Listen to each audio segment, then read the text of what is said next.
नमस्कार दोस्तों, मैं प्राध्यापक डॉक्टर सचिन चोले।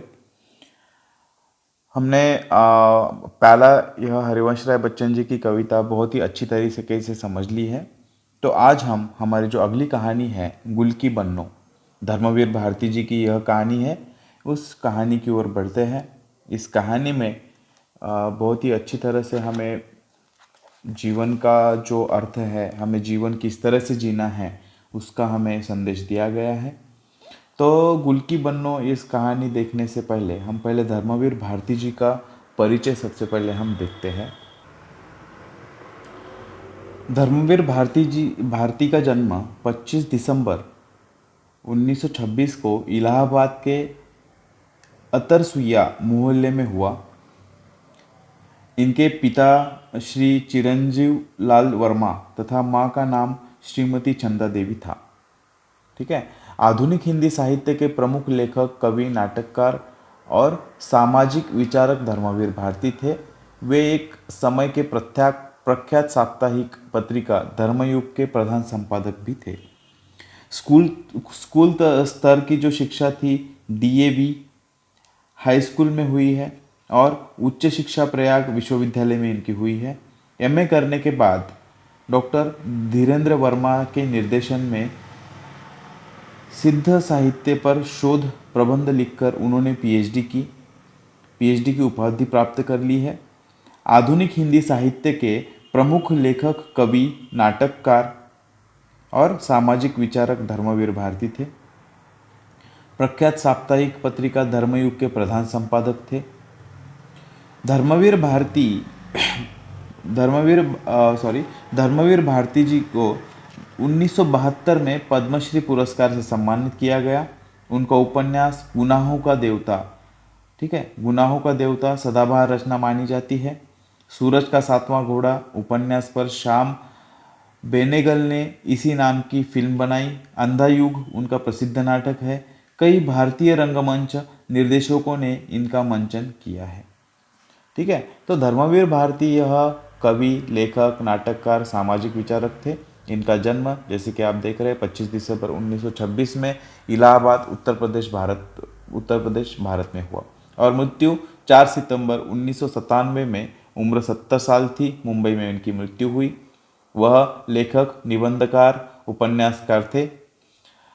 उन्होंने शिक्षा पीएचडी हिंदी एमए हिंदी में पीएचडी की है। उच्च शिक्षा इलाहाबाद विश्वविद्यालय में हुआ। उल्लेखनीय कार्य गुनाहों की देवता 1949 में उनका उपन्यास है। सूरज का सातवां घोड़ा 1952 में उपन्यास। अंधा युग नाटक यह उनके उल्लेखनीय है। उल्लेखनीय सम्मान उनको 1972 में पद्मश्री पुरस्कार दिया गया। 1984 में वेली टर्मेरिक द्वारा सर्वश्रेष्ठ पत्रकारिता का पुरस्कार दिया। 1998 राजवाड़ा मेवाड़ फाउंडेशन का सर्वश्रेष्ठ नाटककार पुरस्कार दिया। 1989 को संगति नाटक अकादमी द्वारा राजेंद्र प्रसाद सम्मान, भारत भारती सम्मान। 1994 में महाराष्ट्र गौरव कौड़ेई न्यास व्यास सम्मान उनको दिया गया। उनका शादी क्रांता भारती, विवाह 1954 में, प्रथम पत्नी थी, दूसरी थी पुष्पा भारती, दूसरी पत्नी थी। संतान पुत्री परमिता प्रथम पुत्री से थे, पुत्र किंचुक भारती और पुत्री पद्मा भारती दूसरे पत्नी से थे। डॉक्टर धर्मवीर भारती को 1972 में पद्मश्री से सम्मानित किया गया। उनका उपन्यास गुनाहों की देवता सदाबहार रचना मानी जाती है। सूरज का सातवां घोड़ा कहानी को उन्होंने अनुपम प्रयोग माना जाता है, जिस पर श्याम बेनेगल ने इसी नाम की फिल्म बनाई। अंधा युग उनका प्रसिद्ध नाटक है। ठीक है। इब्राहिम अलकाजी, राम गोपाल बजाज, अरविंद गौंड, रतन थियम, एम के रैना, मोहन महर्षि और कई अन्य भारतीय रंगमंचों निर्देशकों ने इसका मंचन किया है। ठीक है। तो उनकी अगर प्रमुख कृतियां हम अगर देखते हैं तो उन्होंने कहानी संग्रह में मुर्दों का गांव, ठीक है, मुर्दों का गांव, स्वर्ग और पृथ्वी, चांद और टूटे हुए लोग, बंद गली की आखिरी मकान, सांस की कलम से, ठीक है, समस्त कहानियां एक साथ। काव्य रचनाएं ठंडा लोहा, सात गीत वर्ष, कनुप्रिया, सपना अभी भी, आद्यंत। उपन्यास गुनाहों की देवता, सूरज का सातवां घोड़ा, ठीक है, 11 सपनों का देश, प्रारंभ और समापन। निबंध ठेले पर हिमालय पश्चंती, एकांकी नाटक व नाटक, नदी प्यासी थी, नीली झील, आवाज का नीलाम आदि। पद्य नाटक अंधा युग, आलोचना उन्होंने प्रगतिवाद, एक समीक्षा मानव मूल्य और साहित्य। उन्होंने अपनी भाषा अगर देखें उनके साहित्य की तो परिमार्जित उनकी खड़ी बोली है। मुहावरों, लोकोक्तियों, देशज तथा विदेशी भाषाओं के शब्दों का प्रयोग इन्होंने अपने साहित्य में किया है। इनकी भाषा शैली भावात्मक, वर्णनात्मक, ठीक है, शब्द चित्रात्मक, आलोचनात्मक, हास्य व्यंग्यात्मक आदि इनकी भाषा है। तो इस तरह से हिंदी के जाने माने लेखक, नाटककार, कवि, समाजवादी विचारक यह धर्मवीर भारती जी का यह परिचय था। ठीक है, तो हम अभी गुल की बन्नो ये जो कहानी है, इस कहानी की ओर हम बढ़ते हैं।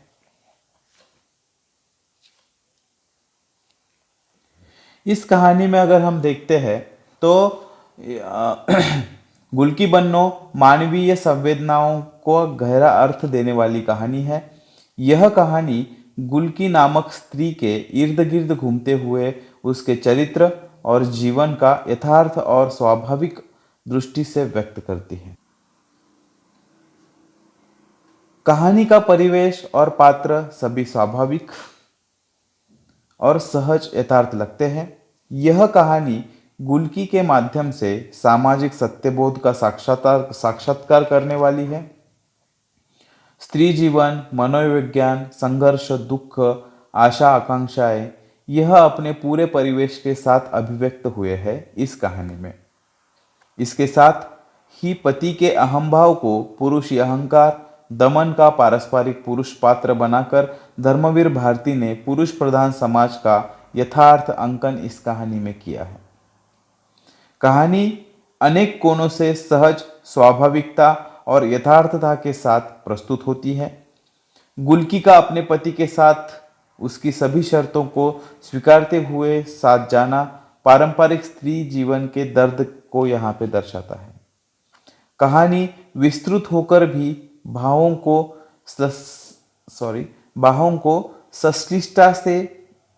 संश्लिष्टता से कारक पाठकों को आखिर तक जोड़कर रखने में सफल हुई है। यह बहुत ही रोचक और सत्य दर्शाने वाली कहानी है।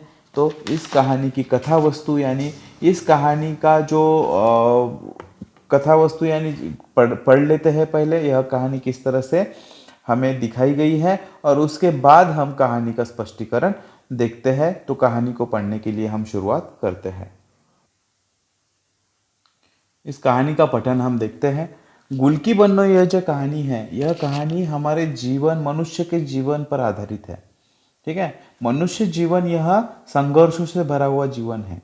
यूं कहें तो जीवन संघर्ष ही हमारे जीवन का दूसरा नाम है।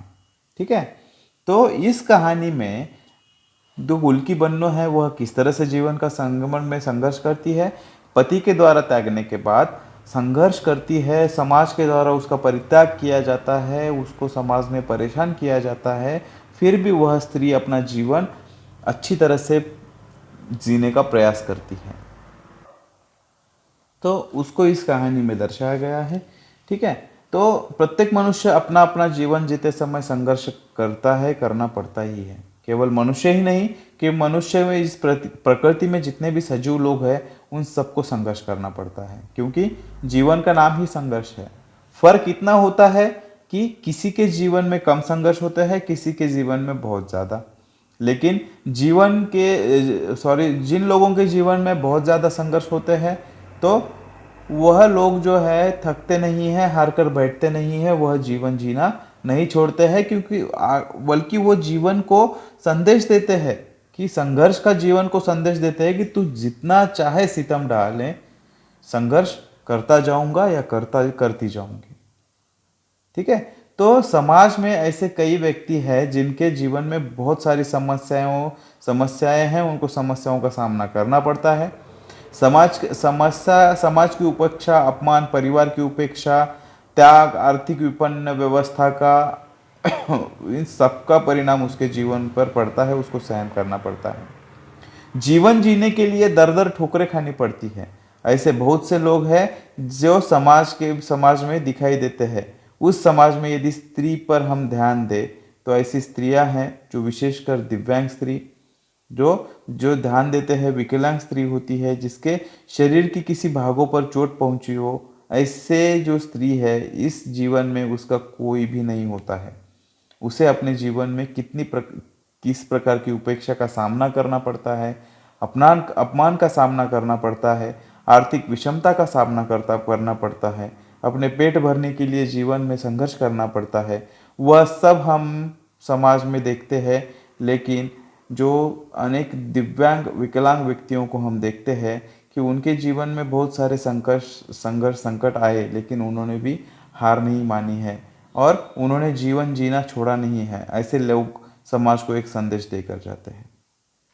ठीक है, तो इसी ऐसे ही आदर्श एक व्यक्तिमत्व है गुलकी बन्नो।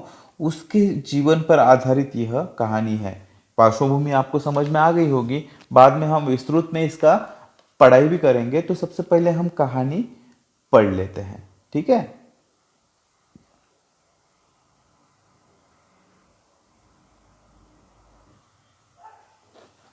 तो कहानी की शुरुआत कुछ इस तरह से है।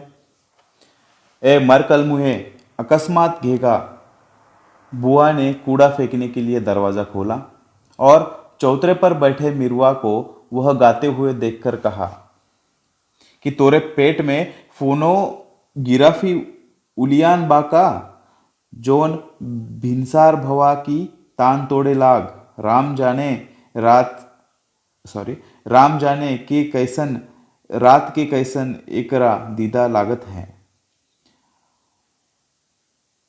तो मारे डर के कि कहीं गेगा बुआ सारा कूड़ा उसी के सर पर न फेंक दे, मिरवा थोड़ी खिसक गया और जो ही घीगा घेगा बुआ अंदर गई, फिर चौतरे की सीढ़ी पर बैठ पैर झुलाते हुए उसने उल्टा सुल्टा गाना शुरू कर दिया। तुम बुआ जाने के बाद उसने उल्टा गाना शुरू कर दिया। तुम बच याद कलते अपने छनम तेरी कछम। मिरवा की आवाज़ सुनकर जाने कहाँ से झबरी कुतिया भी कान पूंछ झटकारते आ गई और नीचे सड़क पर बैठकर मिरवा का गाना बिल्कुल उसी अंदाज में सुनने लगी जैसे हिज मार्टस वॉयस के रिकॉर्ड पर तस्वीर बनी होती है। ठीक है, अभी सारी गली में सन्नाटा था।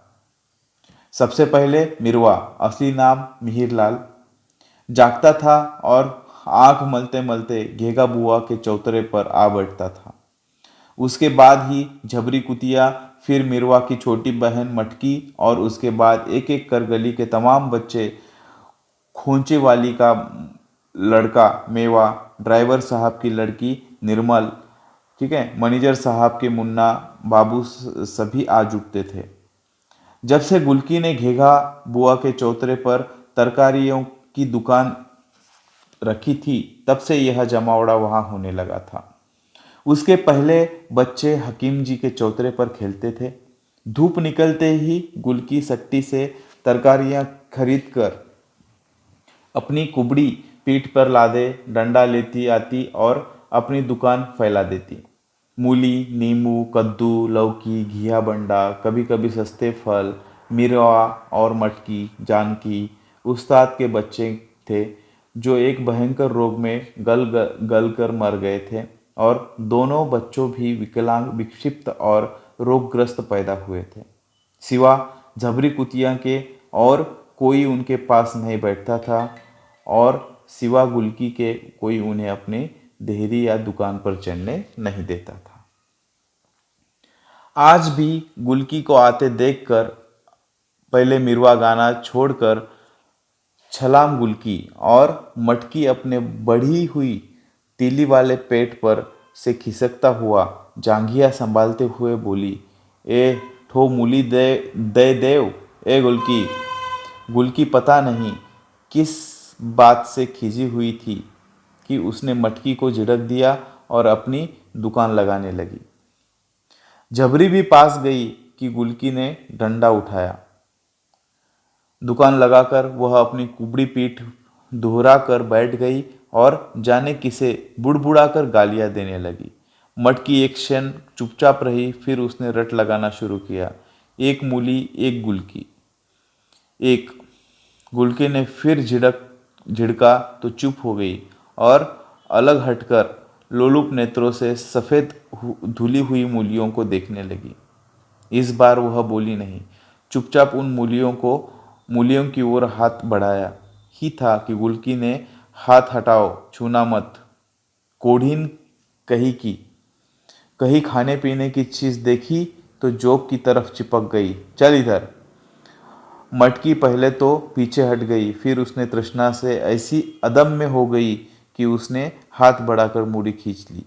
गुलकी का मुंह तमतमा उठा और उसने बांस की कपच्ची उठाकर उसके हाथ पर चट से मार दी। मूली नीचे गिरी और हाय हाय हाय कर दोनों हाथ झटकती हुई मटकी पांव पटक पटक कर रोने लगी। जाओ अपने घर रो, मरने हमारी दुकान मरने को गली भर बच्चे हैं। गुलकी चीखी। दुकान देके हम विपता मोल ले लिया। क्षण भर पूजा भजन के भी करछाव मची रहती है। अंदर से घेगा बुआ ने स्वर मिलाया। खासा हंगामा मच गया कि इतने में झबरी भी खड़ी हो गई और लगी उदात स्वर में भूकने, लेफ्ट राइट लेफ्ट राइट। चौराहे पर 3-4 बच्चे का जुलूस चल रहा था। आगे आगे दर्जा ब में बढ़ने वाला मुन्ना बाबू नीम की संटी को झंडे की तरह थामे जुलूस का नेतृत्व कर रहे थे। पीछे थे मेवा और निर्मल। जुलूस आकर दुकान के सामने रुक गया। गुलकी सतर्क हो गई। दुश्मन की ताकत बढ़ गई थी। मटकी खिसकते खिसकते बोली, हम गुलकी मारिस है, हाय हाय। हमने नरिया के ढकेल दीस। अरे बाप रे। निर्मल, मेवा, मुन्ना सब पास आकर अपनी चोट देखने लगे। फिर मुन्ना ने ढकेल कर सबको पीछे हटा दिया और संटी लेकर तनकर खड़े हो गए। किसने मारा है इसे? हम मारा है। कुबड़ी गुलकी ने बड़े कष्ट से खड़े होकर कहा। क्या करोगे? हमें मारोगे? मारोगे? मारेंगे क्यों नहीं? मुन्ना बाबू ने अकड़ कर कहा। गुलकी इसका कुछ जवाब देती कि बच्चे पास गिर आए।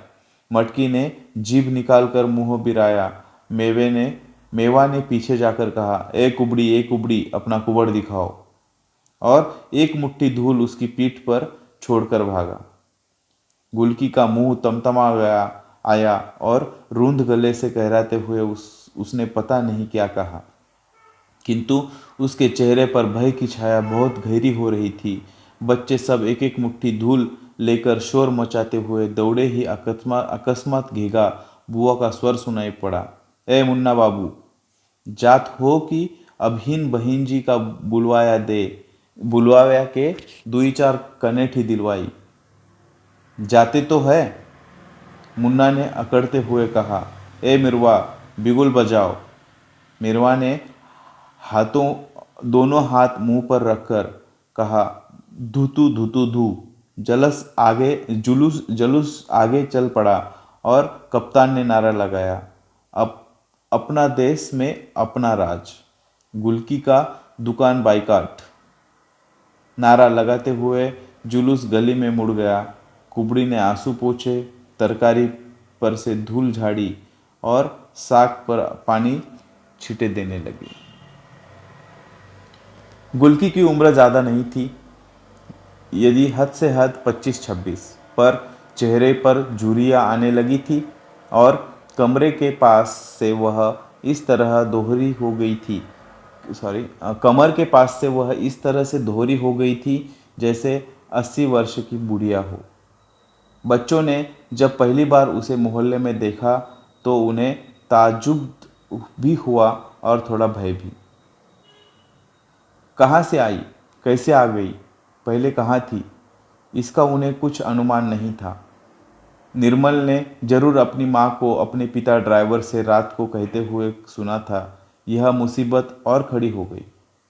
मर्द ने निकाल दिया तो हम थोड़े ही यह ढोल गले बांधेंगे। बाप अलग, हम लोगों का रुपया खा गया। सुना चल बसा तो डरी कि कहीं मकान हम लोग न दखल कर ले और मर्द को छोड़कर चली आई। खबरदार जो चाबी तूने दी तुमने। क्या छोटेपन की बात करती हो?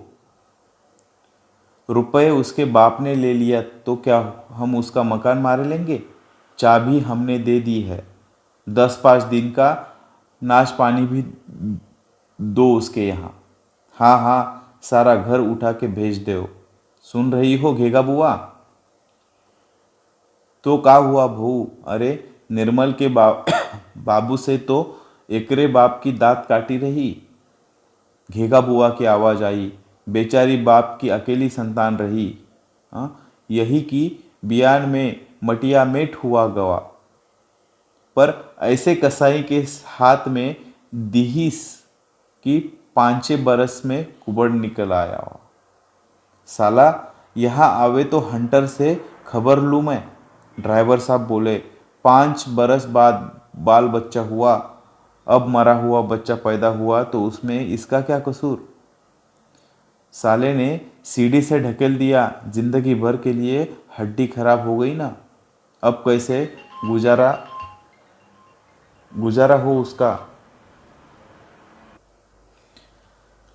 बेटवा एको दुकान खुलवाया देव, एको दुकान खुलवाया देव। हमारा चौतरा खाली पड़ा है। यही रुपया 2 रुपया किराया देवा करे। दिन भर अपना सौदा लगाए ले। हमका मना करीत है। इतना बड़ा चौतरा मोहल्ले वालन में काम न आई तो हम छाती पर धय ले जाब। पर हाँ, मूला रुपया दे देव करे। दूसरे दिन ही यह सनसनीखेज खबर बच्चों में फैल गई। वैसे कि हकीम जी का चबूतरा पड़ा था, पर वह कच्चा था। उस पर छाजन नहीं थी। बुआ का चौतरा यह लंबा था। उस पर पत्थर जुड़े थे। लकड़ी के खंभे भी थे। उस पर टीन छाई थी। कई खेलों की सुविधा थी। खंभों के पीछे कील कील कांटे की लकीरें खींच जा सकती थी। एक टांग से उचक कर बच्चे चिबड्डी खेल सकते थे। पत्थर पर लकड़ी का पीढ़ा रखकर नीचे से मुड़ा हुआ तार घुमाकर रेलगाड़ी चला सकते थे। जब गुलकी ने अपनी दुकान के लिए चबूतरे के खंभों में बांस बांधे तो बच्चों को लगा कि उनके साम्राज्य में किसी अज्ञात शत्रु ने आकर किलेबंदी कर ली है। वे सहमे हुए दूर से कुबड़ी गुलकी को देखा करते थे। निर्मल ही उसकी एकमात्र संवाददाता थी और निर्मल का एकमात्र विश्वस्त सूत्र था उसकी माँ। उससे जो सुना था उसके आधार पर निर्मल ने सबको बताया था कि ये चोर है। इसका बाप 100 रुपया चुरा कर भाग गया। यह भी उसके घर का सारा रुपया चुराने आई है। रुपया चुराएगी तो यह भी मर जाएंगी। मुन्ना ने कहा, भगवान सबको दंड देता है। निर्मल बोली, ससुराल में भी रुपया चुराया होगी। मेवा बोला, अरे कुबड़ थोड़े है, वही रुपया बांध ही पीठ पर। मन सेधु का रुपया है। सचमुच? निर्मल ने अविश्वास से कहा। और नहीं क्या कुबड़ थोड़ी है तो दिखावे। मुन्ना द्वारा उत्साहित होकर मेवा पूछने ही जा रहा था कि देखा साबुन वाली सत्ती खड़ी बात कर रही है। गुलकी से कह रही थी, अच्छा किया तूने, मेहनत से दुकान करो। अब कभी थूकने भी ना जाना सके यहाँ। ठीक है, हरामजादा दूसरी औरत कर ले चाहे 10 और कर ले, सबका खून उसी के मत्थे चढ़ेगा। यहाँ कभी आवे तो कहलाना मुझसे, इसी चाकू से 2 आंखें निकाल लूँगी। बच्चे डर कर पीछे हट गए। चलते चलते सत्ती बोली, कभी रुपया पैसे की जरूरत हो तो बता देना बहना। कुछ दिन बच्चे डरे रहे, पर अकस्मात उन्हें यह सूझा कि सत्ती को यह कुबड़ी डराने के लिए बुलाती है। इसने उसके गुस्से में आग में घी का काम किया। इसने उसके गुस्से में आग में घी का काम किया, पर कर क्या सकते थे। अंत में उन्होंने एक तरीका ईजाद किया। वे एक बुढ़िया का खेल खेलते थे, उसको उन्होंने संशोधित किया। मटकी को लेमन जूस देने का लालच देकर कुबड़ी बनाया गया। वह उसी तरह पीठ दोहरी करके चलने लगी। बच्चों ने सवाल जवाब शुरू कर दिया। कुबड़ी कुबड़ी कुबड़ी कुबड़ी का हेराना, सुई हिरानी, सुई लेके का करबे, कत्था सीबे, कत्था सी के का करबे, लकड़ी लाबे, लकड़ी लाए के का करबे, भात पकईबे, भात पकाए के का करबे, भात खाबे, भात के बदले लात खाबे। ठीक है। तो और इसके पहले कि कुबड़ी बनी हुई मटकी को कुछ कह सके, इसके पहले कि कुबड़ी बनी हुई मटकी कुछ कह सके, वे उसे जोर से लात मारते और मटकी मुंह के बिल गिर पड़ती। उसकी कोहनियाँ और घुटने छिल जाते हैं, आंखों में आंसू आ जाते और ओठ दबाकर वह रुलाई रोकती। बच्चे खुशी से चिल्लाते, मार डाला कुबड़ी को, मार डाला कुबड़ी को। गुलकी यह सब देखती और मुंह फेर लेती। एक दिन जब इसी प्रकार मटकी को कुबड़ी बनाकर गुलकी की दुकान के सामने ले गए, तो इसके पहले कि मटकी जवाब दे, उन्होंने अनचीते में इतनी जोर से ढकेल दिया कि वह कोहनी भी न टेक सकी और सीधे मुंह के बल गिरी। नाक, ओठ और भौं खून से लथपथ हो गए। वह हाय हाय कर इस बुरी तरह चीखी कि लड़के कुबड़ी मर गई चिल्लाते हुए सहम हो गए और हतप्रभ हो गए। अकस्मात उन्होंने देखा कि गुलकी उठी। वे जान छोड़ भागे, पर गुलकी उठकर आई, मटकी को गोद में लेकर पानी से उसका मुंह धोने लगी और धोती से खून पोंछने लगी। बच्चों को पता नहीं कि क्या समझ कि वह मटकी को मार रही है या क्या कर रही है। वह अकस्मात उस पर टूट पड़े। गुलकी की चीखें सुनकर मोहल्ले के लोग आए और उन्होंने देखा कि गुलकी के बाल बिखरे हुए और दांत से खून बह रहा है। अधउधारी चबूतरे से नीचे पड़ी है और सारी तरकारी सड़क पर बिखरी है। घेगा बुआ ने उसे उठाया, धोती ठीक की और बिगड़ कर बोली, औकात रत्ती भर नए और तेहा पोआ भर। अपन बखत देख कर चुप न रहा जाता। कहे लड़कन के मुंह लगात हो। लोगों ने पूछा तो कुछ नहीं बोली, जैसे उसने पाला मार गया हो। उसने चुपचाप अपनी दुकान ठीक की और दांतों से खून पोंछा, कुल्ला किया और बैठ गई। उसके बाद उस कृत्य से बच्चों ने जैसे खुद सहम गए हैं। बहुत दिन तक वे शांत रहे। आज भी मेवा ने उसकी पीठ पर धूल फेंकी तो जैसे उसे खून चढ़ गया, पर फिर न जाने क्या सोचकर चुप रह गई। और जब नारा लगाते जुलूस गली में मुड़ गया, तो उसने आंसू पोंछे, पीठ पर से धूल झड़ाई और साक पर पानी छिड़कने लगी। लड़के का है, गली के राक्षस है। घीघा बुआ बोली, अरे उन्हें काहे कहो बुआ, हमारे भाग भी खोटा है।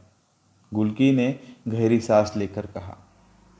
इस बार जो झड़ी लगी तो 5 दिन तक लगातार सूरज के दर्शन नहीं हुए। बच्चे सब घर में कैद थे और गुलकी कभी दुकान लगाती थी, कभी नहीं। राम राम करके तीसरे पहर झंडी बंद हुई। बच्चे हकीम जी के चौतरे पर जमा हो गए। मेवा बिलबोटी बिन लाया था और निर्मल ने टपकी हुई निमकौड़ियाँ बीनकर दुकान लगा ली थी। गुलकी की तरह आवाज़ लगा रही थी, ले खीरा, आलू, मूली, घिया, बंडा। थोड़ी देर में काफ़ी शिशु ग्राहक दुकान पर जुट गए। अकस्मात शोरगुल से चिरता हुआ बुआ और चौतरे से गीत का स्वर उठा। बच्चों ने घूम कर देखा, मिरवा और मटकी गुलकी की दुकान पर बैठे हैं। मटकी खीरा खा रही है और मिरवा झबरी का सर अपनी गोद में रखे बिल्कुल उसी उसकी आंखों में आंखें डालकर गा रहा है। तुरंत तुरंत मेवा गया और पता लगाकर आया कि गुलकी ने दोनों को एक एक अधन्ना दिया है और दोनों मिलकर झबरी कुतिया के कीड़े निकाल रहे हैं। चौतरे पर हलचल मच गई और मुन्ना ने कहा, निर्मल, मिरवा मटकी को एक भी नीमकौड़ी मत देना, रहे उसी कुबड़ी के पास। हाँ जी, निर्मल ने आंखें मचकाकर गोल मुंह करके हमारा अम्मा कहत रही, उन्हें छुओ न साथ खायो न खेलो, उन्हें बड़ी बुरी बीमारी है, आख थू। मुन्ना ने उनकी ओर देखकर उपकाई जैसा मुंह बनाकर थूक दिया। गुलकी बैठे बैठे सब समझ रही थी और जैसे इस निरर्थक घृणा में उसे कुछ रस सा आने लगा था। ठीक है, उसने मिरवा से कहा, तुम दोनों मिलके गाओ तो एक अधन्ना दे, खूब जोर से। बहन भाई दोनों ने गाना शुरू किया, माल कताली मल जाना पल अकियाँ कची से। अकस्मात पटाख से दरवाजा खुला और एक लोटा पानी दोनों के ऊपर फेंकती हुई घेगा बुआ गर्जी, दूर कल मुहे, अभिन बीतो भर के नाही ना, और पतुरियन के गाना गाबे लगे, न बहन का ख्याल न बिटिया का। और ये कुबड़ी हम तुहू से कह देत है कि हम चकलाला खाना खोले के बारे में अपना चौतरा नहीं दिया। ठीक है, चली हुआ से मुजरा करावे। गुलकी ने पानी उथर छिटकते हुए कहा, बुआ बच्चे हैं, गा रहे हैं, कौन कसूर हो गया? ए हाँ बच्चे है, तू तो दूध पियत बच्ची हो। कह दिया कि जबान न लड़ाओ हमसे। हाँ, हम बहुत बुरी है, बहुते बुरी है। एक तो 5 महीने से किराया नहीं दिया और हिया दुनिया भर के धंधे कोड़ी बटूरे चल रहत है।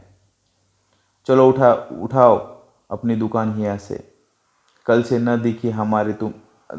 देखी हिया तुम्हें, राम राम। सब अधर्म की संतान राक्षस पैदा हुए हैं इस मोहल्ले में। धरतियों नहीं फाटक कि मर बिलाई जाए। गुलकी सुन्न रह गई। उसने किराया सचमुच 5 महीने से नहीं दिया था। बिक्री नहीं थी, मोहल्ले में उसे कोई कुछ लेता ही नहीं था, पर इसके लिए बुआ निकाल देगी यह उसे कभी आशा भी नहीं थी। वैसे भी महीने में वह 20 दिन भूखी सोती थी। धोती में 10 पैबंद थे। मकान गिर चुका था।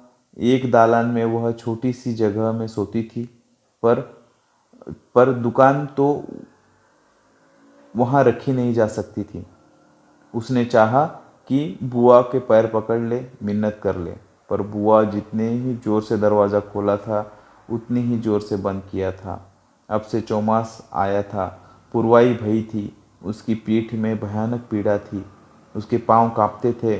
सट्टी से उस पर उधार बुरी तरह चढ़ गया था। पर अब होगा क्या, वह मारे खींच से रोने लगी। इतने में कुछ खटपट हुई और उसने घुटनों से मुंह उठाकर देखा कि मौका पाकर मटकी ने 1 फूट निकाल लिया है और मरभूख की तरह उसने हबर हबर खाती जा रही है। एक क्षण वह उसे फूलते पचकाते पेट को देखती रही, फिर ख्याल आते ही कि फूट पूरे 10 पैसे का है। वह उबल पड़ी और सड़ासन 3-4 खापच्ची मारते हुए बोली, चोटी कुतिया, तोरे बदन में कीड़े पड़े। मटकी के हाथ से फूट गिर पड़ा। वह नाली में से फूट के टुकड़े उठाते हुए भागी। न रोई न चीखी, क्योंकि मुंह में फूट भरा था। मिरवा हक्का बक्का इस घटना को देख रहा था कि गुलकी उसी पर बरस पड़ी। सड़सड़ उसने मिरवा को मारना शुरू किया। भाग यहाँ से हरामजादे। मिरवा दर से तिलमिल उठा, हमला पीछा देव तो जाई। देत है पैसा, ठहर तो। सड़ सड़ रोता हुआ मिरवा चौतरे की ओर भागा। निर्मल की दुकान पर सन्नाटा छाया हुआ था। सब चुप्पी से उसी ओर देख रहे थे। मिरवा ने आकर कुबड़ी की शिकायत मुन्ना से की और घूमकर बोला, मेवा बताई तो इसे। मेवा पहले हिचकिचाया, फिर बड़ी मुलायमिता से बोला, मिरवा तुम्हें बीमारी हुई है ना, तो हम लोग तुम्हें नहीं छुएंगे, साथ नहीं खिलाएंगे, तुम उधर बैठ जाओ। हम बिलाव हैं मुन्ना।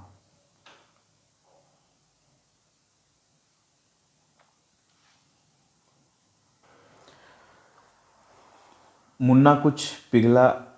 हाँ, हमें छुओ मत।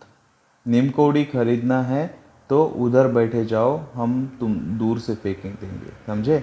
मिरवा समझ गया, सिर हिलाया और अलग जाकर बैठ गया। मेवा ने नीम कौड़ी के उसके पास रख दी। चोट भूलकर पक्की नीम कौड़ी का बीज निकाल कर छीलने लगा। इतने में उधर से घेगा बुआ की आवाज़ आई, ए मुन्ना, तई तू लोग परे हो जाओ, अभिन पानी गिरी ऊपर से। बच्चों ने ऊपर देखा तो तिछत्ते पर घेगा बुआ मारे पानी के छप छप करती घूम रही थी। कूड़े से छितरने की नाली बंद थी और पानी भरा था। जिधर बुआ खड़ी थी उसके ठीक नीचे गुलकी का सौदा था। बच्चे वहां से दूर थे पर गुलकी को सुनने के बच्चे वहां से दूर थे पर गुलकी को सुनने के लिए बात बच्चों से कही गई थी। गुलकी कहराती हुई उठी। कुबड़ की वजह से वह तनकर छत्ते की ओर देख भी नहीं सकती थी। उसने धरती की ओर देखा, ऊपर बुआ से कहा, इधर की नाली काहे खोल रही हो, उधर की नाली खोलो ना। काहे उधर की खोली, उधर हमारा चौका है कि ना, इधर हमारा सौदा लगा है। एहे, बुआ हाथ चमकाकर बोली, सौदा लगा है रानी साहब का। किराया दे कि दाई हियाव फाटत है और टराय से दाई नटई में गामा। पहलवान का जोर तो देखो। सौदा लगा है तो हम का करी, नारी तो ये खुली है। खोलो तो देखे, अकस्मात गुलकी ने तड़प कर कहा। आज तक किसी ने उसका यह सुर नहीं सुना था। 5 महीने में 10 रुपया नहीं दिया बेशक, पर हमारे घर की धन्नी निकाल के बसंतु के हाथ किसने बेचा? तुमने। पश्चिम की ओर दरवाज़ा चिरवा के किसने जलवाया? तुमने। हम गरीब हैं, हमारा बाप नहीं है, सारा मोहल्ला हमें मिल के मार डालो, हम चोरी लगाती है। ठीक है। अरे कल की पैदा हुई बुआ मारे गुस्से से खड़ी बोली बोलने लगी थी। बच्चे चुपचाप खड़े थे, वह कुछ सहमे हुए थे। कुबड़ी का यह रूप उन्होंने कभी देखा नहीं था। हाँ हाँ हाँ, तुमने, ड्राइवर चाचा से चाची ने, सब ने मिलकर हमारा मकान उजाड़ा है। हमारी दुकान बहाय देवी है। देखेंगे हम भी, निर्बल के भी भगवान हैं। ले भगवान है तो ले। और बुआ ने पागल की तरह दौड़कर नाली में जमा कूड़ा लकड़ी से ठेल दिया। 6 इंच मोटी गंदे पानी की धार धड़धड़ करती हुई उसकी दुकान पर गिरने लगी। तरोइया पहले नाली में गिरी, फिर मूली, खीरे, साग, अदरक उछल उछल कर दूर जा रहे थे। गुल की आंखें फाड़े पागल सी देखती रही और फिर दीवार पर सट पटक पटक कर हृदय विदारक स्वर में डकरा कर रो पड़ी। अरे मोर बाबू, हमें कहाँ छोड़ गए? अरे मोरी माई, पैदा होते ही हमें क्यों न मार डाला? अरे धरती मैया, हमें काहे नहीं ली लेती? सर खोले, बाल बिछोरे, छाती कूट कूट कर वह रो रही थी और तिचत्ते का पहले 9 दिन का जमा पानी धड़ धड़ गिर रहा था। बच्चे चुप खड़े थे। अब तक जो हो रहा था उनकी समझ में आ रहा था, पर अब क्या हो गया यह उनकी समझ में नहीं आ सका। पर वे कुछ बोले नहीं। सिर्फ मटकी उधर उधर गई और नाली में बहुत बहता हुआ हरा खीरा निकालने लगी। मुन्ना ने डांटा, खबरदार जो कुछ चुराया। मटकी पीछे हट गई। वे सब किसी अप्रत्याशित भय, संवेदना या आशंका से जुड़ बटुर कर खड़े हो गए।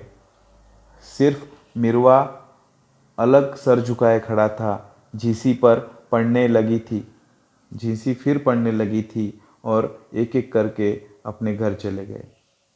दूसरे दिन चौतारा खाली था। दुकान का बास उखड़वा कर बुआ ने नांद में गाड़ कर उसी पर तुरई की लतर चढ़ा दी थी।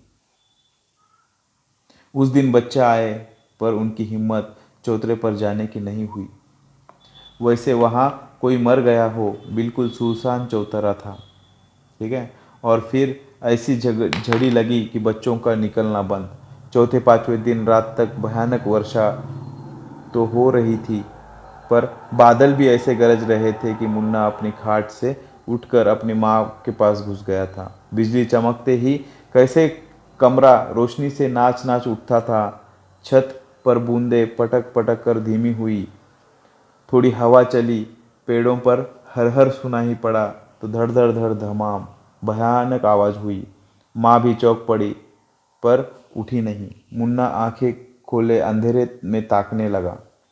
सहसा लगा मोहल्ला में कुछ लोग बातचीत कर रहे हैं। घेगा बुआ की आवाज सुनाई पड़ी। किसका मकान गिर गया? गुलकी का। किसी का दुरागत उत्तर आया, अरे बाप रे, दब गई क्या? नहीं, आज तो मेवा की माँ के यहाँ सोई है। मुन्ना लेटा था और उसके ऊपर अंधेरे में यह सवाल जवाब इधर से उधर हो रहा था। वह काफी कांप उठा। माँ के पास घुस गया और सोते सोते उसने साफ सुना, कुबड़ी कुबड़ी फिर उसी तरह से रो रही है, गला फाड़ फाड़ कर रो रही है। कौन जाने मुन्ना के ही आंगन में बैठकर रो रही है। नींद में वह स्वर कभी दूर कभी पास आते आते हुए लग रहा था, जैसे कुबड़ी मोहल्ले के हर आंगन में जाकर रो रही है। कोई सुन नहीं रहा है सिवा मुन्ना के। बच्चों के मन में कोई बात इतनी गहरी लकीर बनाती कि उधर के उनका ध्यान हटता नहीं है। सामने गुलकी थी तो वह एक समस्या थी, पर उसकी दुकान हट गई।